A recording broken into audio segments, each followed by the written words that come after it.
मोहब्बत का हाथ जानवर नहीं झटकता, मोहब्बत का हाथ जानवर नहीं झटकता। अलबत्ता इंसान में ये वस्फ जरूर मौजूद है कि वो अपनी जानब मोहब्बत से बड़े हुए हाथ पर थूक दे। बेशक ख्वाहिश चांद की कीजिए, बेशक ख्वाहिश चांद की कीजिए, मगर कबूल उसके दाग भी कीजिए।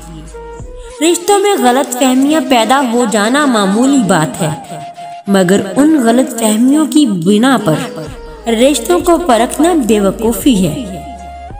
वक्त की खासियत ये है, वक्त की खासियत ये है कि अच्छा हो या बुरा गुजर ही जाता है, मगर लोगों के रवैये याद रहते हैं। मिले अरूज तो इंसानियत की हद में रहो, मिले अरूज तो इंसानियत की हद में रहो। यही वक्त है कुदरत के आजमाने का।